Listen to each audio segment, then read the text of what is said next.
kitchen and well, Hey! Phil?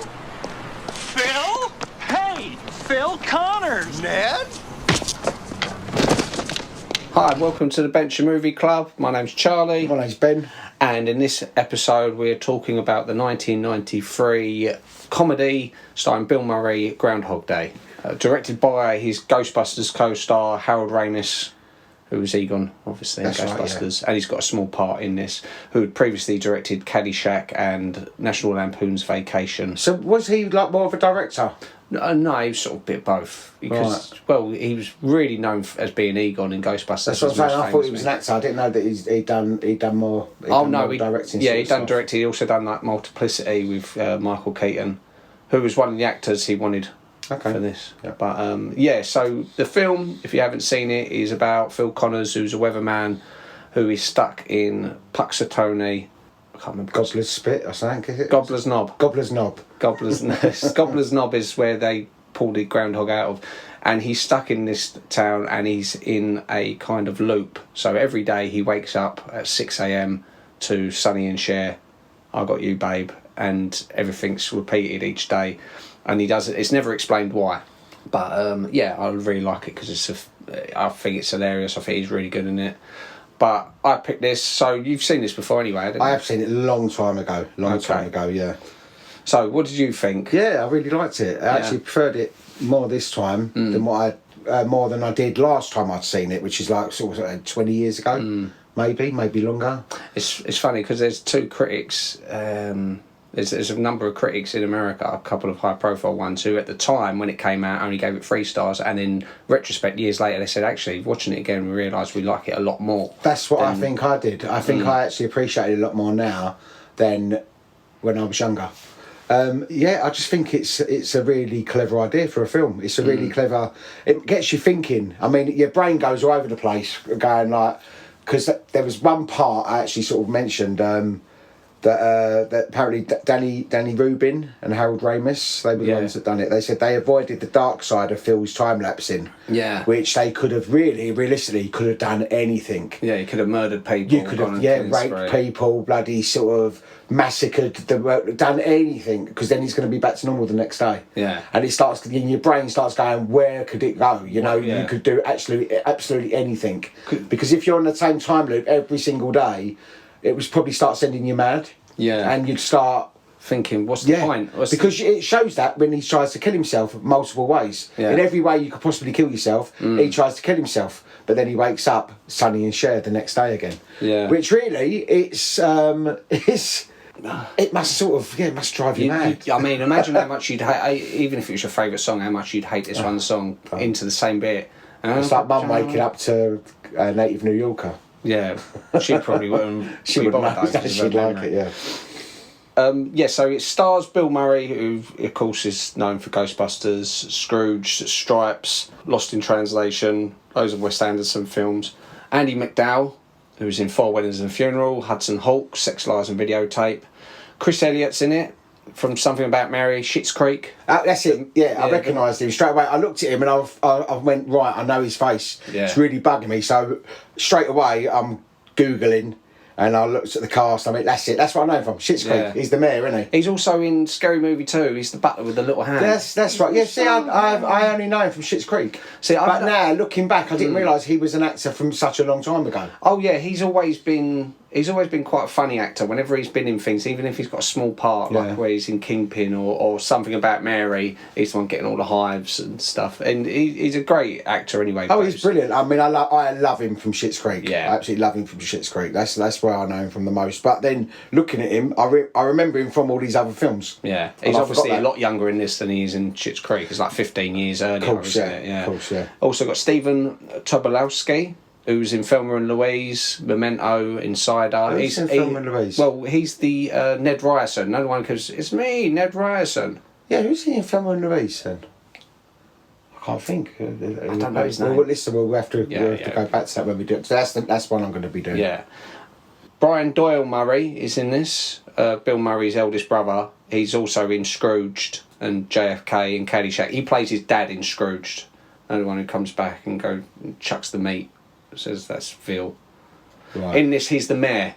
The one who's doing... That's his older brother. That's his older brother. Right, and you can see similarities between them. Marta Geraghty was Nancy. She's in Sleeping with the Enemy, Accidental Hero. Angela Paton, who's Miss Lancaster, the owner of the bed and breakfast he's staying in, she's in Wedding Singer. That's I recognise her straight away. And I recognised her from Wedding Singer. I looked and I thought, she's the one when they go to...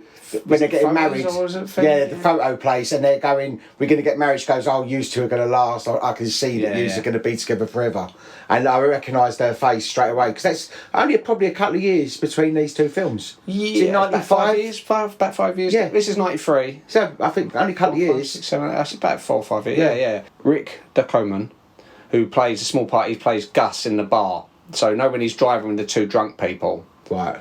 You probably wouldn't recognise him anyway, but he was Cindy's dad in the first Scary Movie. You know, the one who's like, they're putting drugs all around the house. And, and he's saying, cut your cocaine with baking powder. He actually died in 2015, age 62, complications from diabetes. He's quite young. Yeah. You also got Ken Hudson Campbell's got a small part in it. He's the guy in the hallway who says, off to the festival. No, the fat guy. The very first person he meets. He's the Santa in Home Alone. No, the one he goes up to in the car, and he gives him a gum. He gives Macaulay Culkin a bit of chewing gum. Right. Yeah. I can't really remember. I've seen Home Alone so many times, but this is famous for being Michael Shannon's first theatrical role. Yeah, I see that. He's an Oscar winner, isn't he? But I don't know who he is. What in this? I don't know who. No, I know who he is in this. He's the couple, isn't he? That are getting married. Yeah. But who is he in real life? Well, he's been in loads of things. He's been in Tigerland, Pearl Harbor, Vanilla Sky, 8 Mile, Revolutionary Road, Mud, The Iceman, Man of Steel. So he's Zod in the new Man of Steel things. Right. Nocturnal Animals, Bullet Train, Knives Out, The Night Before, Shape of Water. I don't think you've seen any. No, I've seen them. So that's probably why. I was sitting there going, that's waiting for one. Bell. Yeah, I'm waiting for one that I'll go, oh, that's where I know him from. Yeah. No, I haven't seen him in anything. There's a very small part at the beginning, Willie Garson, who plays Phil's assistant in the newsroom. Short guy, bald head, glasses, and he's out of Sex and the City. Yes. He actually died in 2021, age 57 as well. Yeah, that's right. Yeah. Right, so do you know how long he was stuck in the loop for? Yeah, I looked into this because I thought I've never thought about that before until I watched it, and I thought, well, he becomes an expert at like piano, at ice sculpturing, and what else does he do? He learns sort of French poetry. Yeah. And so they reckon originally, I think originally when he was asked, he said he's in it for about 10 years. Yeah, Harold Ramis said about 10 years. But then thinking about it afterwards, they'd say about 30 to 40 years. Yeah, Obsessed with Film reckon it's 33 years and 350 days, which if that was Groundhog Day in 19... Sorry, but why would it take that long to learn the piano? It wouldn't take 30 years. That was just one thing that he learned. Right. He learned all these different things, didn't he? So once he's learnt the piano, he then becomes an expert at it, doesn't he? Right. And it's in a way, you could see it as a blessing because you get a chance to learn all this stuff. Because if that actually happened to you back in 1993, he'd actually still be in it now. Because I worked it out that he'd be in there sort of as an equivalent till the year 2027, 18th of January.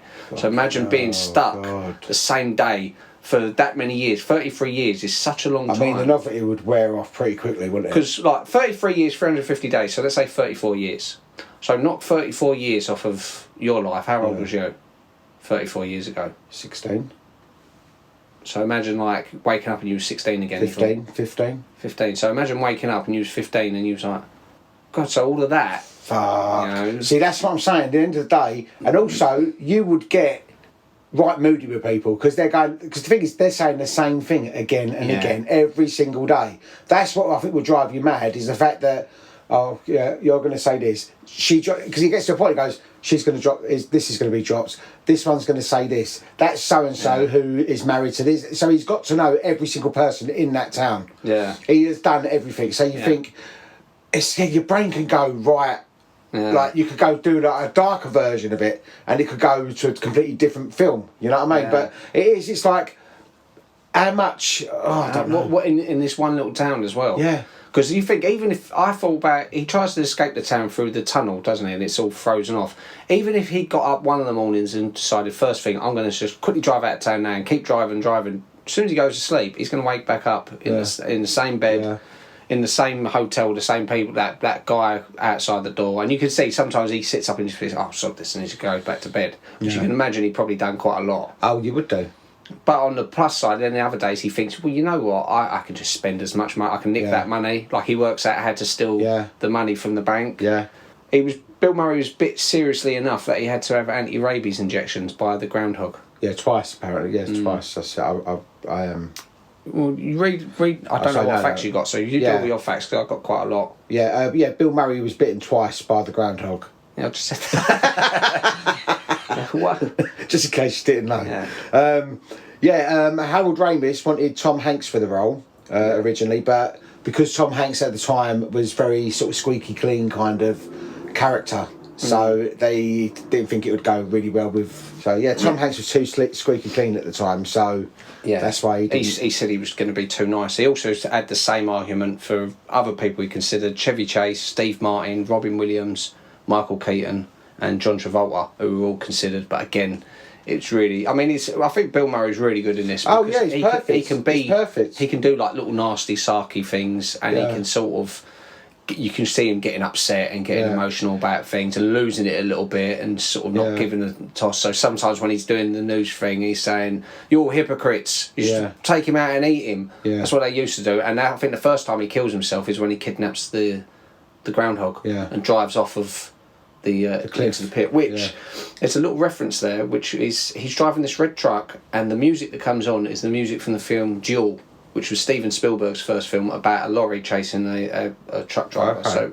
So it's a little reference to that. The original ending had Rita not being ready for love and then her being trapped in the loop.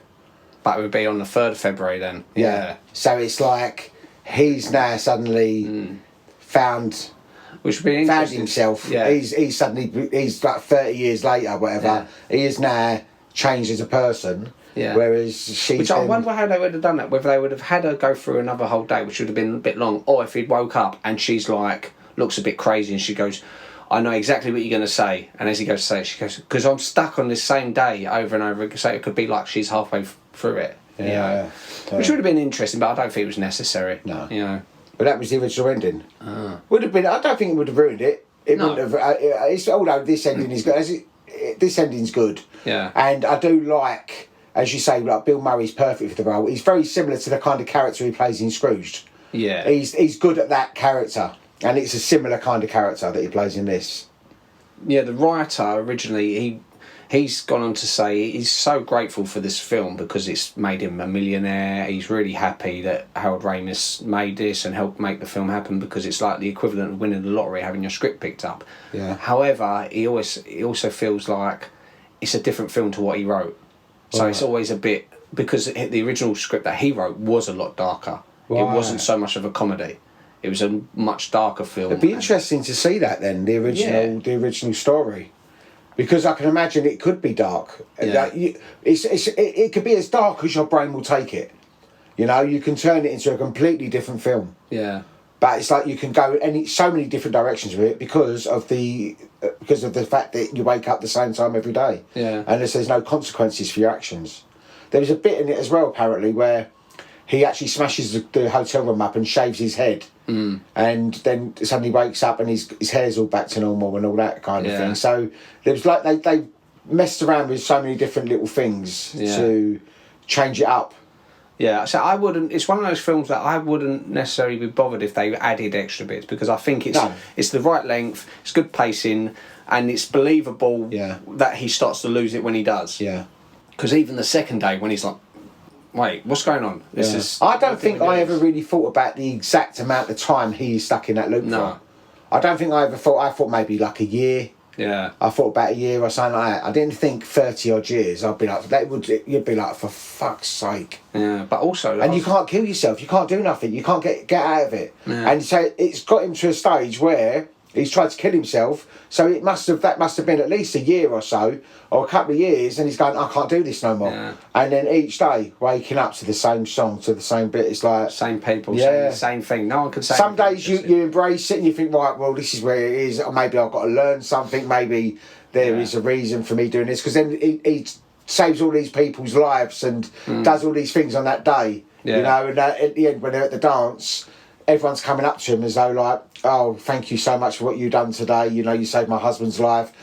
He helped the kid out of the tree. Which is interesting. You know, like the bit where it's got the old man. He's desperately trying to save the old man, isn't he? Who keeps dying. Yeah. But they say when it's your time, it's your time. So it's one person, it's one person he can't save. But if you notice, when he's in the hospital waiting to talk to the woman, the little boy is sitting in the background with a broken leg. Then the boy falls out the tree. Oh, right, so there's lots of little Easter eggs. So that's obviously how he would have found out. He would have gone, what happened to you? And they said, oh, he fell out of the tree. Where'd you live? Okay. And probably thought, I'll save him. Yeah. And the boy's never thanked him, obviously. He says that. I've done it every day. You don't say thank you. All the clocks in the diner are stopped, which is mirroring Phil's predicament. I noticed that. I was looking at the clocks in the diner for what? I wonder if they're consistently keeping the same time.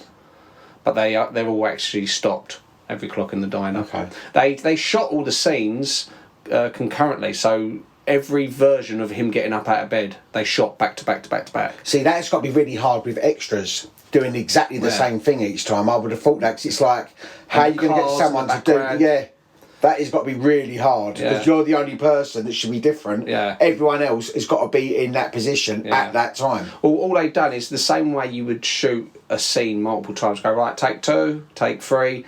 They've done that, but then they'd go, right, now we're doing, this is day number 4, Bill. So he'll be saying different lines. All the extras be doing the same thing, dancing to that song. Yeah. Or like with Ned Rice and running up to him, they have the same extras.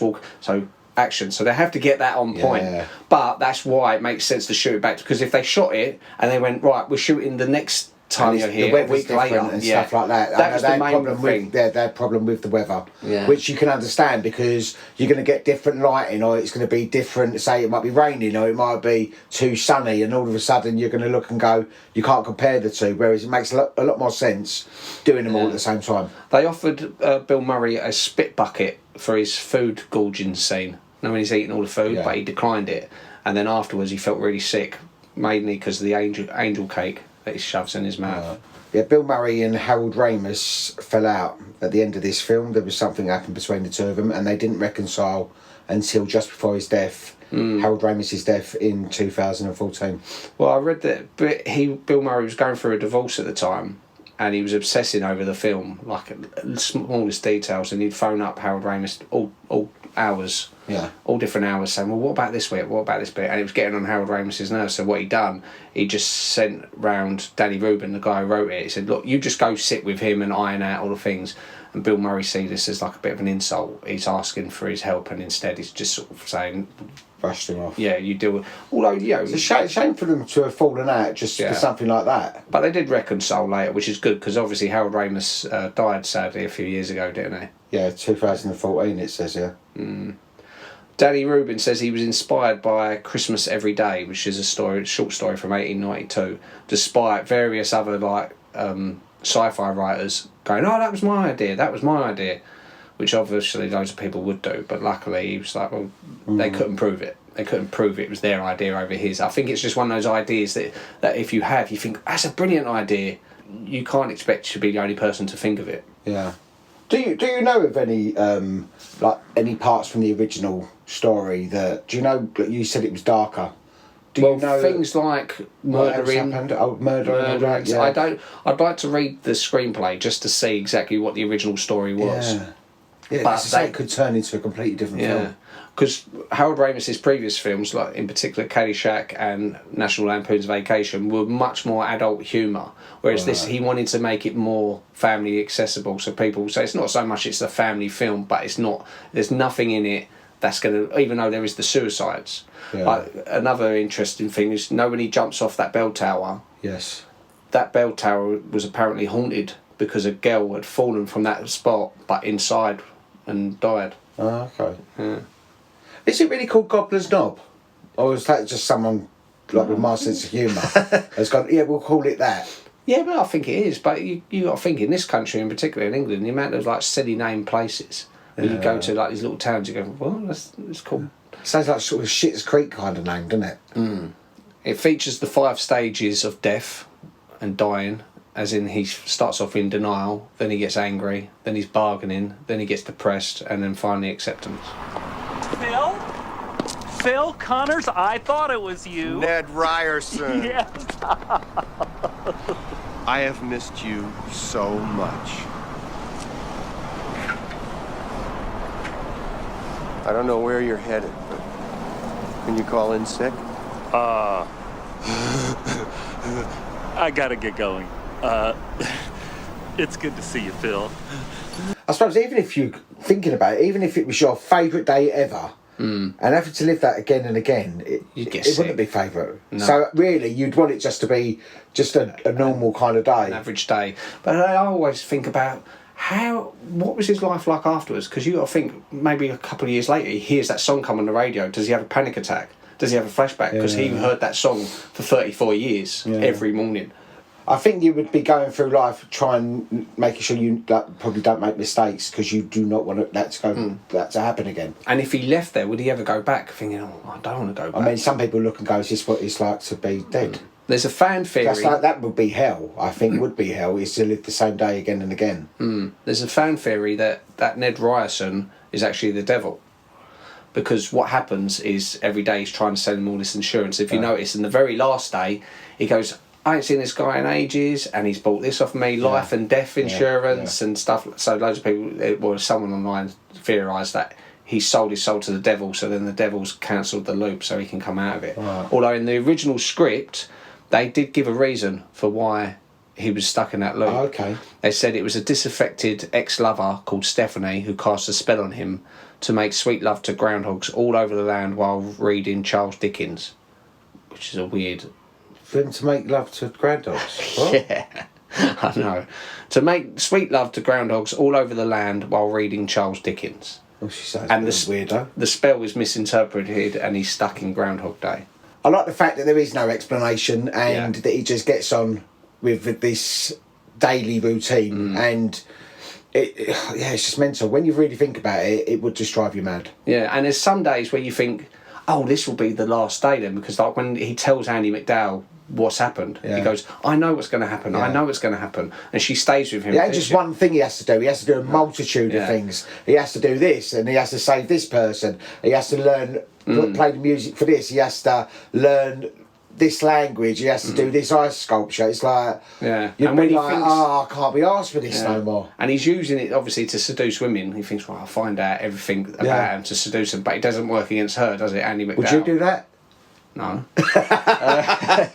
How do you think you'd deal with it? I'd probably do much the same as him. Yeah. I think that's why it sort of speaks to me, because I think that's probably what I'd go through. Yeah. I'd probably at first think, the first day that's repeated, think, this is really strange. Didn't this just happen? Did I have a really vivid dream? And he goes to bed thinking, and then when you wake up the next day, start panicking, thinking, and like that Ned Ryerson, go away. Yeah. Something's not right here. See, I think what would be horrible is if in that day you are not actually able to see someone that you love. Like, for example, if Lily wasn't there, if you could only speak to her on video call, you wouldn't want that. You'd want her to be at your sort of close to you, like mum. You'd want her to not be on holiday, that you look and go, Mum, I wish she'd be like, oh, I see you this morning. Yeah. I only see you yesterday. You're crying, going, I love you so much. And you're like, Charlie, what's going on? Yeah. I was there this morning or whatever, or Lily, for example, not being able to go and sort of reach her. That's the other thing. Say, for example, it was just a random day. Say if it was today, right? And then I woke up tomorrow and you was like, Charlie, we're doing a podcast. Where are you? You're supposed to be at 9. I'm like, didn't this happen yesterday? I'd go through the same day again. I go, oh, sure, this is really weird. Maybe I cursed it choosing Groundhog. And you'd be coming here going to work. For fuck's sake, I've done this for the last 15 years. And I'd be going, whoa, calm down. But if I went to work then afterwards and I was noticed everything's the same, I'd probably go sick at work. The next day, if it woke up and it happened again, I'd go, well, I'm going to go take Lily out for the day. Yeah. But she's not going to remember anything we do anyway. No. And then other days I think, well, I'm going to start being selfish then. I'm going to start doing things for me. I'm going to take all the money out of my bank account. I'm going to go on a big splurge. Yeah. You know, but that's what I'm saying. It's mental. Like you'd want the people that you love to be accessible to you, that you can actually physically see them each day. So that they're not on holiday, they're not far away. They're sort of like, so at least you're not going to be missing out on someone, because the fact of only being able to speak to someone like video call, like you won't actually be seeing them in flesh. Because this is the thing: if you only video, say like Mum's in Egypt, for example, and it's the loop day, she happens to be in Egypt, and you talk to her. That's 34 years you're not going to see her. To her, it's no difference. It's She's only going to be looking at like, and you've been drinking. And but then one of the days you'll think, right, flights to Egypt. I'm going to determine I'm going to go there today and see her. You know, I'm going to go fly out there and go. You know, but there's loads of possibilities. But I think. Yeah, but then if you can't leave the town, didn't you say that you can't leave the town? No, I think well, in this it implies that he can't physically leave the town because he's snowed in. Yeah. But I'm saying for us. But is he supposed to be trapped in an area? Yeah. Well, it's like he can't leave this area. I'll be surprised. There must be because the other thing is the snowstorm happens later in the day. So I'm sure they wouldn't have shown it because it probably weren't that interesting. But I'm sure there would have been days when he got up, got in a car, beat the storm, got out of town, drove somewhere else, and America's a big country anyway. You have to drive for half a day to get from town to town. So he would have got to another town thinking, I'm out of there now, I'll sort it all out tomorrow. Wakes up in Punxsutawney and thinks, well, I ain't going to do that again because it don't get me anywhere. Yeah. So you might as well make the most of the small area that you're in. I mean, really, like the thing I said about flying to Egypt to see Mum. Are you going to do that every day? Spend like 4 hours on a plane? No. You know, you could. But there'll come a point when you will have to. Every so often you go. I need to go and see my mum. Yeah. Or I need to go and see whoever. I've got a surprise. I'm going to go and do this. And I think what happens is he gets to a point. How my brain would work is once you've exhausted all like your selfish things and all these other stuff, and once you've exhausted all the new talents you could learn, you'd then start doing nice things for people instinctively anyway, which he starts doing because you think. I know that this person always trips over at this point. I'm going to catch him because I'm going to quickly get down there. I've got some errands to run, and I like to think that the whole point of the day was just to make him a better person. Yeah, see, that's why I think most normal people, like, you might sit and go, yeah, I'd do this, I'd do that. I don't think anyone would really do anything really bad, because I think you'd think, yeah, but this is going to come back upon me, like this. But also morally, you wouldn't think like I wouldn't feel right killing someone. I'd think no, I'm not going to kill. Even if it was someone I hated, it's not in me. I wouldn't want to do it. I might want to tell them about themselves and tell them my true feelings, but then the next day they're not going to remember. Yeah. But I don't think I would be able to physically hurt someone or do anything bad to anyone because. Conscience-wise, there would be some people, if this works with, that they would basically be using it. They'd be like a kid in a candy shop. And I think with the suicide thing, even though I'm not inclined to sort of have suicidal thoughts, I think if it pushed, like what happens to him the first time he kills himself, I don't think he sets out to kill himself. He's just losing the plot, gets the groundhog, sticks it in the car, driving about, just thinking and then he's driving for them, and then it's like a last-minute thing. Just drives off, dies, wakes up, and thinks, I can't die. So it's after that he starts trying to kill himself, and then nothing happens. So he's like he has a total mental breakdown. They actually they considered Tori Amos for the role of Rita. Yeah, I didn't know she was an actress. I remember this came up with Harold Duck as well. But I haven't seen her in nothing else. To go, oh yeah, she was good in that. She sings that Professional Widow, doesn't she? I don't know. I'm a professional widow. It's gotta be big. Scabby bitch. Yeah, that one. Scabby bitch. That one. That's what she sings. Well, maybe at the time, because remember she was also considered for the role in Howard the Duck. Red-haired woman. I think she's got red hair for some reason. So I think what would have been is probably her agent she's probably said she wants to be an actor and said, right, I can get you an audition for this. So that's when they say it was considered. It wasn't them sitting there going, oh, Tori Amos would be good for this. No, because she was considered for something else, as you said. I know her name's popped up before, but I have not seen her. In any other films, I'd go, oh yeah, I've seen her in that. So she obviously didn't do nothing. I don't think she was. Well, unless she's done something that we just don't realise. Unless she weren't that much of an actress, so she might have gone to the auditions and they probably thought she's not right for it. She's okay, but she's not good enough for this. Cher actually received loads of fans thanking her for the song she wrote for the film. Some people are so stupid, didn't they? Yeah, which even the time that this came out, I knew that was an existing song. Sonny and Cher, Sonny and Cher. What kind of weather would you have? I know it's a bit random. What would you pick a certain day if you could go back in time? Would it be Yeah. a day from years ago, or would it be a day like today or tomorrow, or would it be like from when Nan had the market and stuff like that? Well, if I had to pick a day, no, I'd pick a day, especially if I was told you're going to be stuck on this day for 34 years. Yeah, because you don't want to ruin the No. day as well. You want it to be a basic day, but also an important day. Yeah, that you I can do don't a want lot. it, but I also don't want it to be a day that I've got things planned, because then it's like, say for example, it was my wedding day, Yeah. right? For multiple reasons I wouldn't want to do that day, yeah. But one of them being like Lily doesn't exist at that point. Yeah. Secondly, it'd be phone calls. Where are you? Where are you? Yeah, You've got to be here. You yeah. think I'm not doing it today. Yeah. You know, so I don't want it to be too dramatic. I'd want it to be an average, a random When day. nothing's expected of you on that No, day. but I'd also probably like it. I wouldn't like it cold. No. Not really Like a cold. spring day, I think would be quite nice. Yeah, I like think when it's about sunny, not too hot, not too cold. 22 degrees. Yeah, say, because so- also for your moods, I think the sun also is good for your yeah, mood. not a day when I've got work. Even though I know that wouldn't matter, you wouldn't have to work, but just for the sake of it, Yeah. not having people asking questions. That you've got to Work. go. Well, how comes? Yeah, exactly. You ain't got to make excuses for nothing. Yeah. Maybe something where, you know what would be ideal? Would be a day, early summer, say round about now, like last summer, maybe a day when I've double booked and I've got multiple plans with different friends. So say like I'm meant to be seeing Adam and Mike and Sonny all at the same time. I think, because then I've got multiple options. Because imagine like you think, I always want to hang out with one of your friends, but they're busy that day. Yeah. So they're always going to be busy that day. You Yeah. want all your friends, all the avenues open, and you Yeah. think, you know what, Lily's not busy today.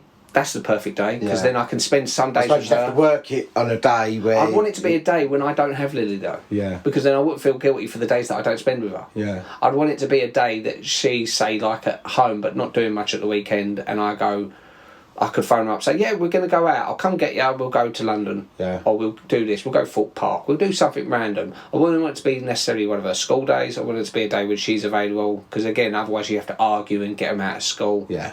Yeah.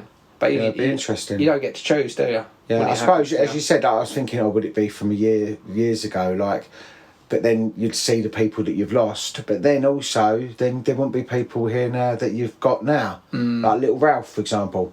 Like, And he won't like, be here. yeah, for and like- it's like, oh, it's a 34 years without seeing that person. Yeah. This is why I said I think it would have to be recent history. As much as I'd like to be younger Yeah. and do things different that I done when I was younger, I'd still Yeah, no, think, maybe even though, like as I said, it'd be lovely to see Dad, it'd be lovely to see Nan, Maxine, all that, you know. But 34 years Yeah. of not seeing all these Yeah. little ones. yeah, All with the- kids, all the yeah, kids. exactly. Yeah. Yeah, mad. It gets you thinking. It's a good film. I mean, it's a film I wouldn't have thought of this. It's No. a film that I've known of, but I've never really sort of paid much attention to. I think I've appreciated it a lot more now because of Yeah, I've been a big fan of it for ages. Like since I was a kid, I always liked, because I liked the concept of it. Yeah. But did you look up the IMDb ratings? Yes, I Rotten did, yeah. Tomatoes? Right, the IMDb, it was 8 out of 10. Which is good. So that's good for IMDb.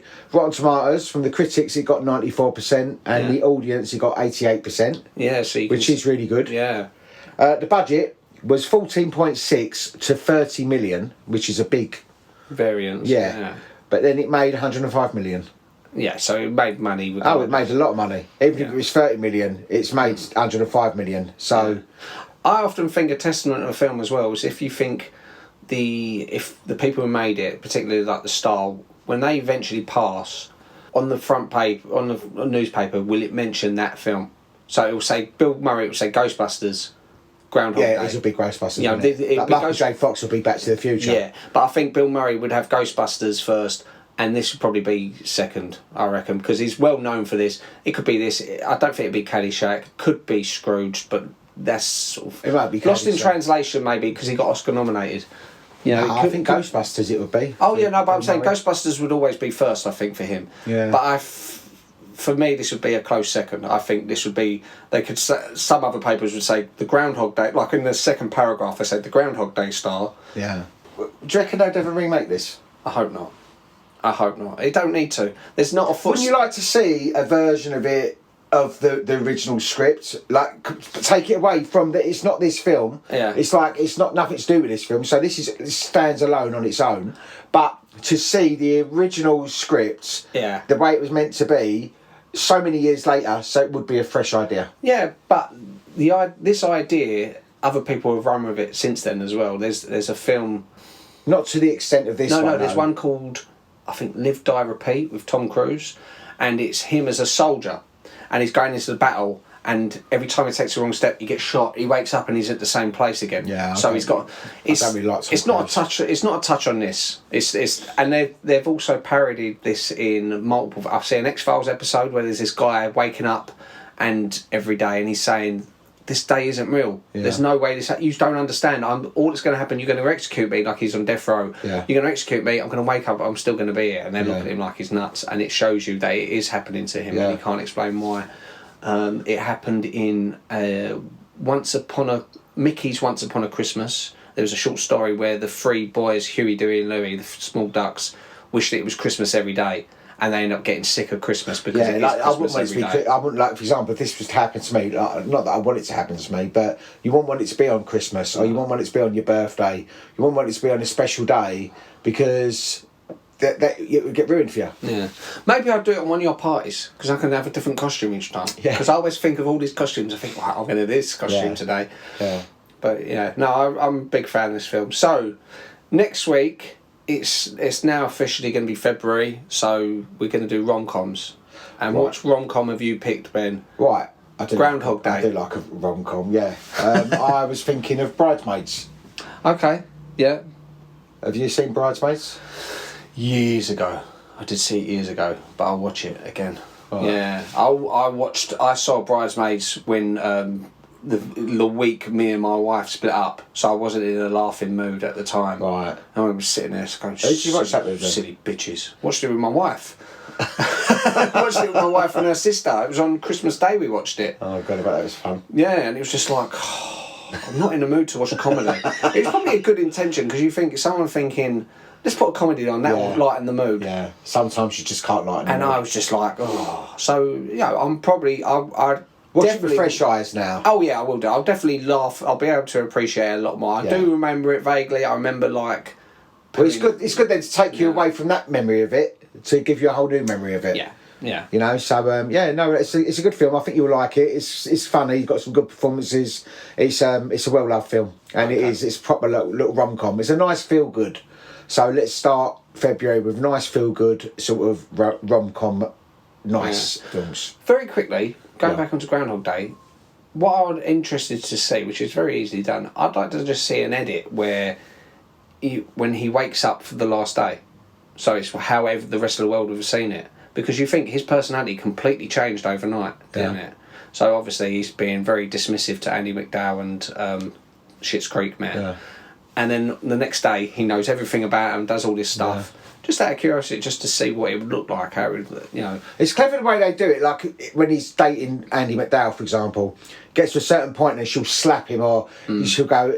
You see where it turns, where she goes, "Oh, I would have done this." So every day he learns, and he learns that little bit Like more a about, drink. a little bit more about, a little bit more. So it's like, how many dates has he had to go on to get to that stage? Yeah. I mean, how many months of preparation for him to sit and say the right things to get her to? And it never works. It never works. Well, it's not that it doesn't work. It's just he clearly wants to sleep with her. Yeah. Because that's what he's been doing with other But then women. he falls for her. But He it falls never in love with happens. her. And I think at the end, when they do the bidding war, that's when they fight the last day, isn't it? When they do the bachelor thing and she bids on him. And he doesn't try his luck. He's not all about trying to get her into No, bed. because I think by that time he's fallen in love with her. I think that's it. It's taken 40 years. Well, no, he has but fallen in love finally with her fell in love with previously because there's like when she remember she stays the night with him to see if he's going to wake up, and he starts speaking to her saying how much he loves her and she's asleep. Yeah. And then he wakes up next day thinking, like he almost like I thought that was the perfect day. Yeah. And he says to her, "We had a perfect day once." Yeah. You know. Anyway, so thanks for listening and see you next week. All right, see you later. Bye-bye. Phil Connors, I thought that was you. Rita, this is Ned Ryerson. He's my new insurance agent. I'll say. I have not seen this guy for 20 years. He comes up to me and then he buys whole life term, Uniflex, fire, theft, auto, dental, health, with the optional death and dismemberment plan. Water damage. Phil, this is the best day of my life. Mine too. Mine too. Where are we going? Oh, let's not spoil it. Oh, let's not. Oh, I got that.